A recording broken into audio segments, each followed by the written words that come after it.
It's time for bad news. Do you want to hear bad news? You want to see bad news? Yeah, people dying is bad news, and that we've been paying attention to that. We've been, Russia stepped in, and now there's no more killing happening right now. There's no more military conflict, but the conflict is just beginning. How do I prophesy that? How do I make that statement? Look back at 2020. 2020, this promising year, the vision, 2020 vision means you have perfect vision. The future is bright. We have this exciting numerical date, 2020 and all kinds of good things. And then the world goes to hell, right? The Chinese drop a viral bomb on the planet, right? On the species, like the Chinese, let loose what I refer to as the global Chernobyl.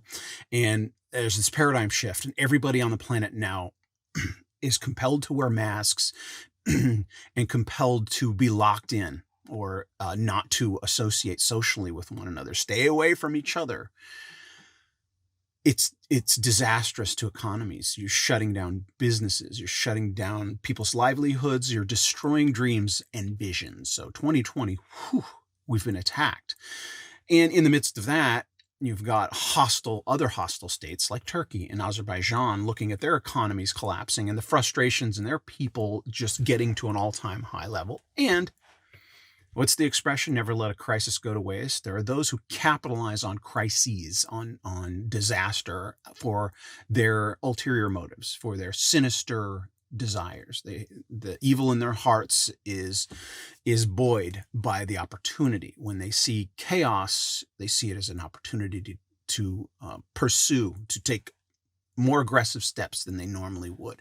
And it's exactly what happened on September 27th. Turkey and Azerbaijan, the terrorist mentality of both of those governing bodies and individuals are wanting to continue the genocide.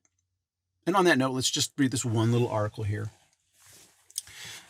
People have been killed, but culture is being attacked. That is genocide. This is the bird's eye view of a church that I've talked about several times. In fact, I launched this entire Sovereign Artsakh channel with a video called The Church is Under Attack. And this is that church that was bombed. And this is just an aerial view. And it's just emblematic of more of the mentality, of the modus operandi of the Azeris, of the Turks. Numerous historical cultural monuments destroyed, damaged, or desecrated by Azeri armed forces. I wish I had a bunch of pictures, but we'll just keep this in mind. This church has been attacked. This is now in the hands of the Azerbaijanis. This is an Armenian city. You've got now Azeris and Turks and Syrian mercenaries moving into Armenian homes in this city, free to wander into this church and to desecrate it. I won't use, I was going to use some terminology, but I'll refrain from this family-friendly YouTube channel. The military and political leadership of the Republic of Azerbaijan, violating tripartite agreement, entered into force on May 12, 1994, the sanction approved by the UN General Assembly Resolution 29 on aggressive military actions, the Geneva Convention for the Protection of Civilian Persons in Time of War, as well as the application of customary international humanitarian law by using prohibited means and methods in time of war, by motives of national hatred, by putting at danger lives of many, by illegally killing two or more people, civilian persons of the peaceful settlements of the Republic of Armenia and the Republic of Artsakh, deliberately targeting with attacks, intentionally exploding property, humanitarian, cultural objects, the Office of the Prosecutor General of Armenia told Armin Press.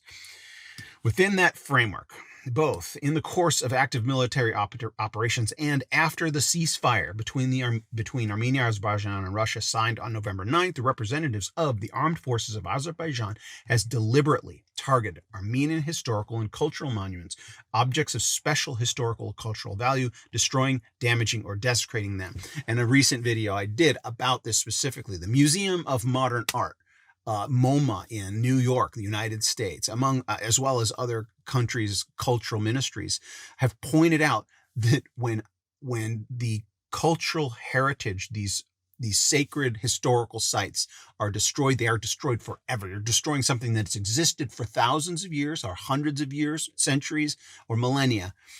And when it's destroyed, it's gone.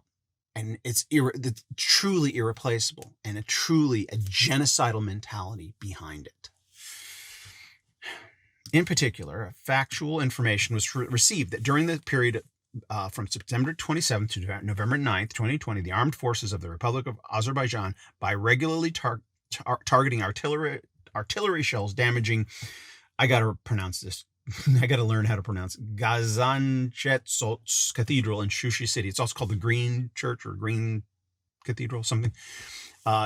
In Shushi City, Azerbaijan, as well as later desecrated the church with various inscriptions on exterior and interior walls. So I can imagine spray painting and probably relieving themselves, etc. Besides other historical and cultural monuments, in particular, the monument devoted to the victims of the Great Patriotic War in the village Aventaranots, the cross stones placed. And I've been to Armenia. There's these cross stones that are incredible, and a lot of them are ancient. So they're all over the place. These are holy artifacts. Cross stones placed in different settlements of the Republic of Artsakh. The graves of Armenian soldiers and the monuments devoted to them became victim of such behavior of the armed forces of the Republic of Azerbaijan. After the adoption of the above-mentioned tripartite declaration of the ceasefire, the dome and the bell tower of the Green Church, yeah, here it is, the Green Church, or St. Hovhannes Church, located in Shushi City, were destroyed by the armed forces of the Republic of Azerbaijan. All right, I may be getting these buildings confused. I don't know if this is the Green Church or not, or if this Gazagad Cathedral in Shushi City or St. Hovan. These look like two different churches in Shushi City. So you Armenians who know the area can correct me on this, but according to the video, there's video appeared on the internet on November 16th. I haven't looked that up. I kind of don't dare to. The servicemen of the armed forces of the Republic of Azerbaijan desecrated and damaged the church of Zavorot St. located in settlement. I can't pronounce all these right here, right now. Even if I practiced, I probably couldn't. Of the Republic of Artsakh, breaking the cross of the church. Breaking the cross of the church. According to the photo appeared on the internet the same day, servicemen of the armed forces of the Republic of Azerbaijan desecrated the monument of Commander Vazgen Sargsyan sitting on it. So it goes on and talks more and more, but this is genocide. Like, this is genocidal. To destroy a culture is not just killing the people. That's obviously the worst part of it, but the hatred, the vitriol, the spirit within a person that that has no respect or no regard for the sacred. Those are animals. It's an animalistic. It's not human. It's humans being human. Humanitarian. I mean, the phrase or the expression humanitarian is all about preserving those sacred things. It's about treating humans with the respect that they deserve, simply because they're human. All right, share this video. That's enough.